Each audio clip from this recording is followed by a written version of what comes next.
ஆறாமுதே அளவிலா பெம்மானே ஓராதார் உள்ளத்தில் ஒழிக்கும் மொழியானே நீராய் உரைக்கும் ஆரியராய் நின்றானே இன்பமும் துன்பமும் இல்லானே உள்ளானே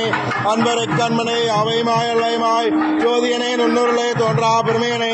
ஆதியனே அந்த நடுவாய் எல்லானே ஈர்த்தன்னை அக்கொண்ட எந்தை பெருமானே தூர்தமை ஞானத்தால் கொண்டினர்வாதம் கரத்தில் நோக்கரிய நோக்கே நுணுக்கரிய நுண்ணுணர்வே போக்கும் வரவும் உணவல்லா புண்ணியனே காக்கும் எம் காவலனை காண்பரிய பேரொழியே ஆற்றின்ப வெள்ளமே எத்தாமைக்காய் என்ற தோற்றச் சுழலியாய் சொல்லாத நுண்ணுணராய் மாற்றமா வையகத்தின் வெவ்வேறே வந்தறிவாம் தேற்றனே தேற்றத் தெளிவே என் சிந்தனையுள் கூற்றான உண்ணானமுதே உடையானே வேற்று விகார விடக்கிழமின் உட்கிடப்ப ஆற்றே எம் ஐயா அரணேவோ என்றென்று போற்றி புகழ்ந்திருந்து வைகட்டு மெய்யானார் நீட்டிங்கே வந்தே விளைவிறவி சாராமே கள்ள புலக்கரமே கட்டளைக்க வல்லானே கல்லூரிகளில் அட்டம் பயின்றாடும் நாதனே தில்லையில் கூத்தனே தென்பாண்டி நாட்டானே அல்லல் விரை அறுப்பானே ஓ என்று சொல்லற் கரியானே சொல்லே திருவடிக்கில் சொல்லிய பாட்டின் பொருளாந்து சொல்லவார் சோபரத்தில் உள்ளார் சொன்னடிக்கில் கல்லவரும் எத்தப்பணிந்து சிற்றம்பலம்.